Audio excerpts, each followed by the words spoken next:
Here we go again. This is going to be the second part in my three-part series on the New Deal. Chapter 24 will continue along with that stuff today. Just as a reminder, don't forget to like and subscribe to my channel if you enjoy this great content, great background artwork, and all the other wonderful pieces of what makes this stuff so interesting. So.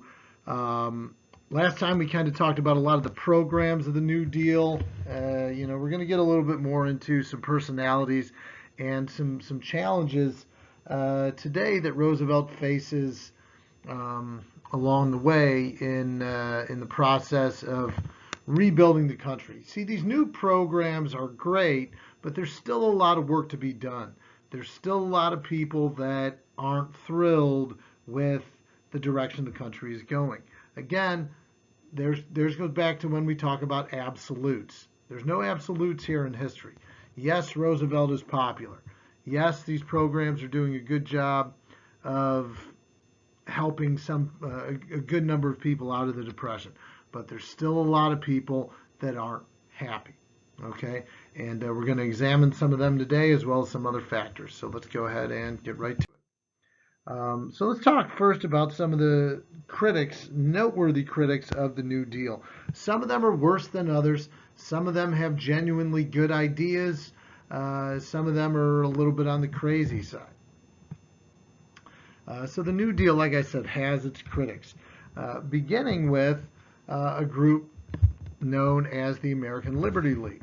Now, the American Liberty League is a group of generally wealthy or conservative northern industrialists, business owners, that to a certain degree justifiably feel that all these New Deal programs are damaging to their bottom line.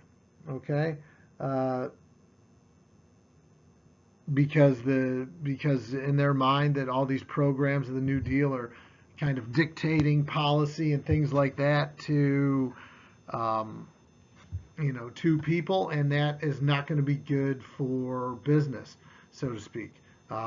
In other words, that just to kind of summarize this, the members of the American Liberty League believe that essentially the New Deal is standing in the way of the free market, standing in the way of the free market capitalist economy, which of course we had come to enjoy in America for a very long time.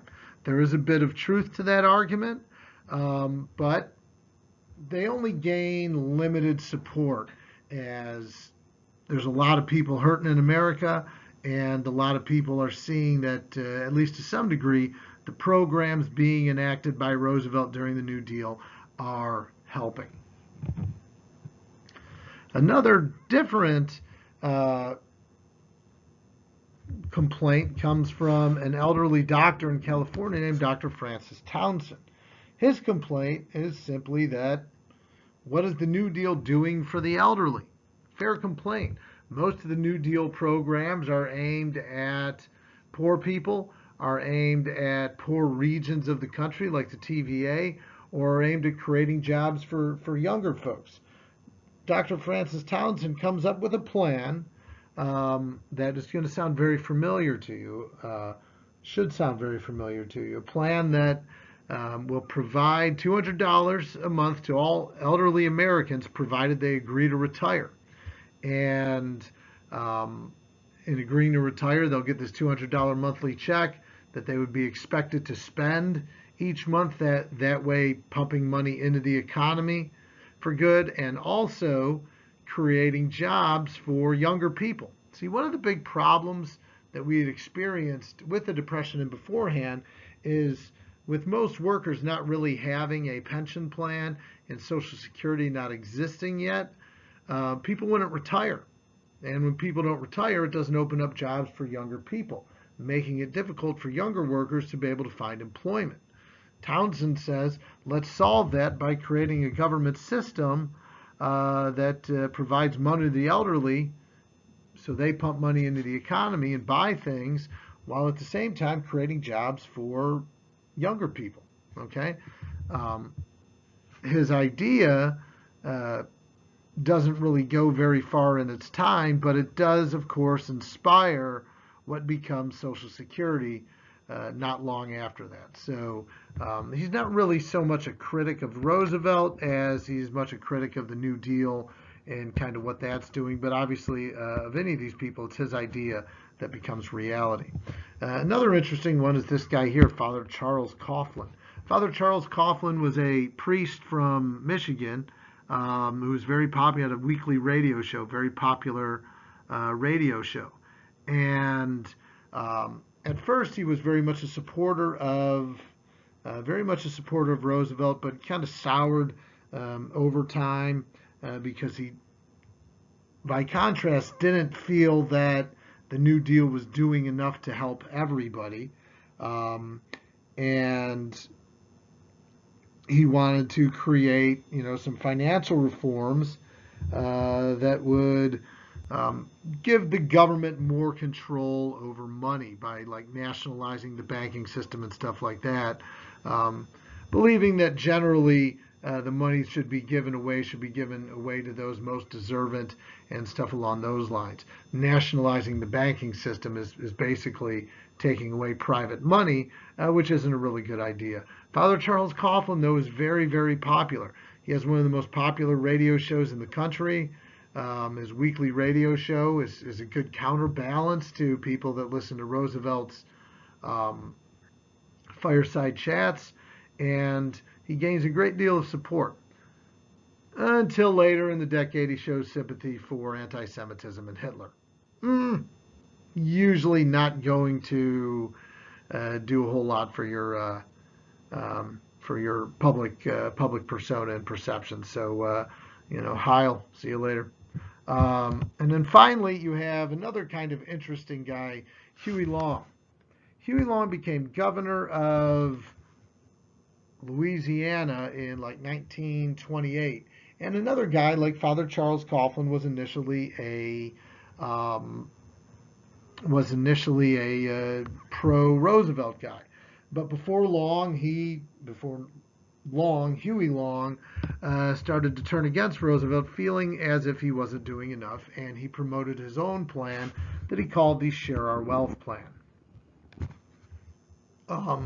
Picture Huey Long as kind of like a 1930s version of like a Bernie Sanders. Okay, the Share Our Wealth Plan was this idea that kind of came from the concept of the single tax that we learned about way back in chapter 17, where every American family would be guaranteed what's called a homestead, meaning a property that's theirs and a annual amount of money that would be given to them based on the surpluses of what wealthier people made, right? In other words, if I make, $1 million, a lot of that money is going to be taken away from me, so it can be given to people that don't make much money, and we kind of have more of an equal amount. This is socialism. This is bad. This is something that is not particularly viable. And like I compared him with Bernie Sanders before, a lot of the impracticalities of the things that Bernie Sanders supports, are, in their own way socialistic and similar to some of the things that Huey Long wanted to have. We were able to get rid of the problem of Huey Long because he got assassinated.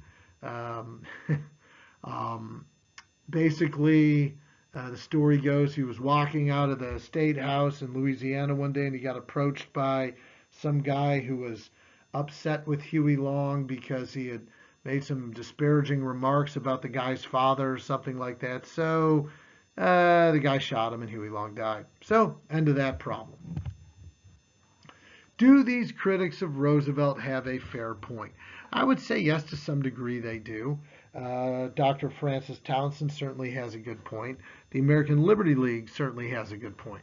Father Charles and Huey, not so much with them. But, yes. Does the New Deal restrict to a certain degree free market economy? Yes, it does. Can the New Deal do more for the elderly? Yes, it can. So, you could certainly make an argument that these critics of Roosevelt do have to some degree, a fair point to argue. All right, so let's talk a little bit about how labor is impacted during the New Deal, and we'll be referring in class back to those the sheets I gave you with all the New Deal programs. One of the significant programs that comes out of this in what we call the second New Deal. There's the New Deal, all the programs that come out like 1933, 34. You get rid of the ones that are like unconstitutional, like the Agricultural Adjustment Act and NERA, and the ones that don't work very well.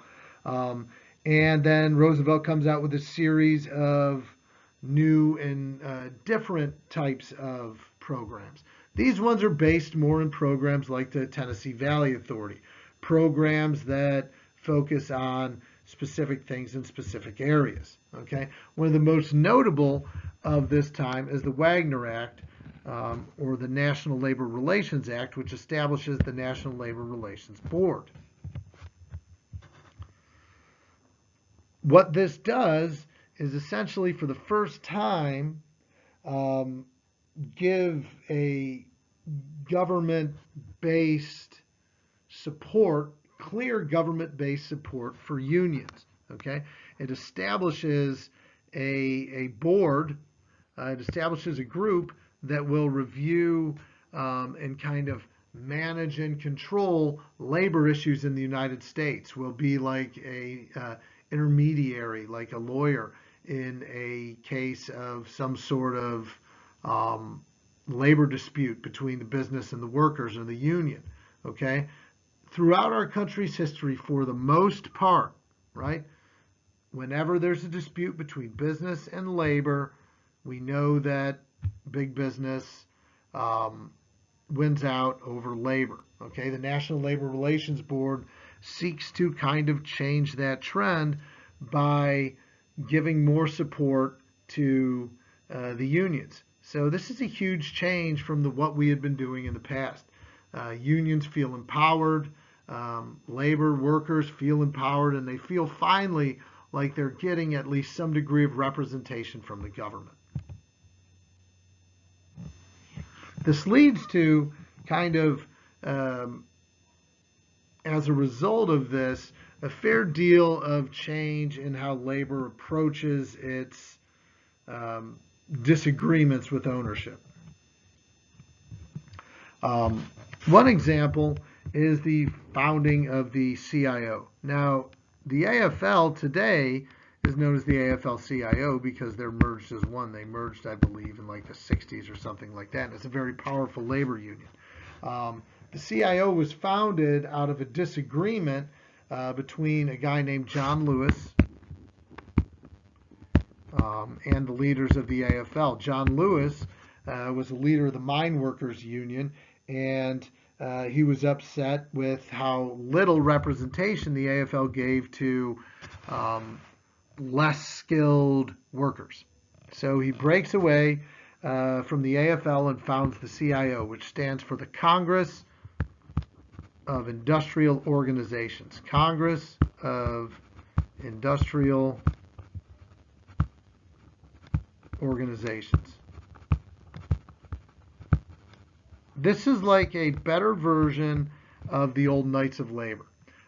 It doesn't really represent anybody, but it represents less skilled workers. It represents there's two types of unions out there. There's craft union.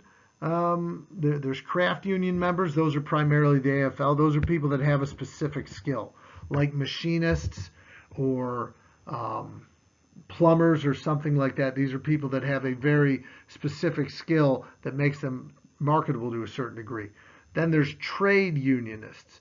Trade unionists are people that have a trade that is still requires some degree of skill, but less so. Like, I couldn't right now probably go down and be a very good mine worker. But, I could probably pick it up a little more quickly than I could becoming a machinist or a plumber or something like that. Okay, so that's kind of what a trade unionist is. These are members of unions, and they do have specific jobs or skills, but not so specific as what existed in the AFL. The CIO was also more open to women and African Americans, which provided an opportunity for those workers to get a little bit of representation too. The CIO was also a little bit more militant than the AFL, which made them stand out and created problems for them politically to a degree. Another thing that we see that comes about during this time is the new concept of what's called the sit-down strike, as seen here and on the next slide. Sit-down strike is a brand new type of strike where basically workers organize and they say, okay, at 11 o'clock on Wednesday, we're all going to sit down and stop working. Okay? The idea is rather than going on strike by not showing up to work and protesting outside, if we sit down at work and stand in the way of kind of work being done by strike breakers, people that are brought in like scabs to work instead of the strikers, that will force the company to the negotiation table more effectively. These sit-down strikes become very popular for a short period of time, particularly in the auto industry. General Motors had a lot of sit-down strikes, and they were very well organized too. They would have the workers would the workers would set up a time, and then they'd all sit down and they'd be on strike, and their wives and mothers and other people that support them would do all the picketing outside, provide food, and do other things for them. These worked out fairly well. But eventually the government and public sentiment turned against them a little bit because, when all these folks go on strike, now all of a sudden we're not making cars. People want cars or need cars by this time, and you're preventing that from happening, which is kind of not legal. So that creates a challenge. But it's a new way of trying to strike, and it's effective for a time. And it probably, to some respect, again, let's put it in a little bit of contextualization, is a bit inspirational for the sit-ins that we see during the Civil Rights Movement. So, we do see during the presidency of Roosevelt a really swift growth in the popularity of unions. There's many more strikes than we'd seen before, and not just unorganized strikes that are doomed to fail, but strikes that are really well organized and ultimately successful. This is probably in large part due to the fact that the government now is taking a stand and saying that we're going to support labor and give them, more of a say. And this establishes a relationship that's going, and understand this, okay? This establishes a relationship with labor and unions like the AFL and the CIO. This establishes a relationship between union workers and laborers with the Democratic Party that's going to survive throughout the rest of the century and into the 21st century. Although nowadays, over the last 4 or 5 years, we're starting to see that scene shift a little bit as Republicans are starting to represent, or more working class people are becoming Republican, and more Democrats are kind of moving to the more educated classes are becoming a little bit more Democratic. So maybe we're in the midst of a political sea change a little bit, but really for 80, 90 years, that relationship between the unions and and the Democratic Party was very, very strong. There's just an image of some guys at a GM plant strike in 1937 and one of the early sit-down strikes. So, of course, the other big program that's created, and this is again in part thanks to Dr. Francis Townsend, is the establishment of Social Security. Social Security is more than just money for elderly people. It's a very vast and involved program. Social Security includes not only money for the elderly, but dependent mothers, meaning basically women without a husband to kind of bring home money. You know, maybe we're talking about some of these guys, these hobos that ran off and never came back. People with disabilities would be included in this. You know, and people with you know, other injuries or problems or things like that. So Social Security is a very vast system that's going to, of course, provide money for people based on age and other factors. But the big key, what pushes it through as a program, is the idea that if we provide for these folks, we're going to open up again room and opportunity in the economy, in the job market, for younger people to come in and take these jobs and help the economy to grow, right?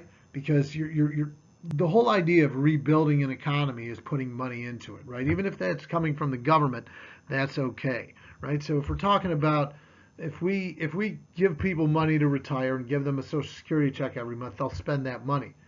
And then the people that were unemployed before, that are taking up these jobs that are being left by people that are finally able to retire, they're going to spend money too. And this is going to help the economy grow. That's the general idea. Again, what we call this is need-based direct assistance, right? Not so need-based for the elderly. They get it automatically because they're 65 years old or 67 now. Might be older by the time, you know, we're that age. But again, it's need-based when it comes to people that are dependent, mothers, disabled, etc. It's the creation of a welfare state in America, which we'll get into a little bit later, even though that probably wasn't the intention when the Social Security system was first created. Another program, another big program that's a really interesting one, is the WPA, the Works Progress Administration. Okay, led again by Harry Hopkins, who is a really important figure in many of these programs. The WPA is really this massive system. Okay, it's probably the largest, at least in terms of cost, program of any of the programs in the New Deal. Well, except for Social Security. And they spent $5 billion that were basically meant to do a lot of different things. Okay, ultimately, the WPA creates 8 million jobs, mostly for young people, doing a whole lot of different things, such as building new public buildings. A lot of schools get built during this time. If you go downtown to like buildings like Stivers, probably I wouldn't be surprised if like Oakwood High School, you know, buildings that were built around the 1930s. Good chance they were WPA program. They were built by a WPA program. In other words, the government gives money to give people jobs, to get into construction, to build libraries, schools, post offices, other government buildings. They built a lot of airports around the country, built lots of bridges and roads. So building all this new stuff that we're going to need at this point moving forward. And again, if you ever go down around and see some of these older buildings, you know, a lot of them probably built around this time in the mid-1930s as part of these WPA programs. Spent a lot of money, built, at least according to the book, over 100,000, you know, new buildings, 600 airports, you know, 500,000 miles of road, 100,000 bridges, etc. So lots of new stuff being built, and it's a really interesting way, an effective way to provide jobs for people, which pumps money into the economy, which gets people to spend money, which helps everybody out. The WPA is also unique in that it invests in other areas as well, such as the arts and theater and writing and music and things like that, which provides jobs to people to promote music programs and theater programs where they can put on shows for people. Okay, so we're not only looking at infrastructure things and building, but also trying to find some ways to advance the culture of the country as well and provide people with specific skills, artistic skills in particular, to be able to use those skills to benefit society also. So what happens as a result is, of course, Franklin Delano Roosevelt winning the election in 1936. As you can tell, by quite a wide margin. In fact, this was the biggest electoral blowout in our country's history to that point. Roosevelt gets over 60% of the vote. He gets 61% of the vote. Alf Landon, because who's going to vote for a guy named Alf, gets 36.5% of the vote, and Roosevelt gets 523 electoral votes to 8. Remember, we don't have Hawaii and Alaska yet, so that's where those other electoral votes are. Anyway, so that's all for today. It went just a tad longer than I thought, but I think it went along pretty good. We will finish up with the next video, and that's a wrap. The Michael Mobley apology count stands at 25.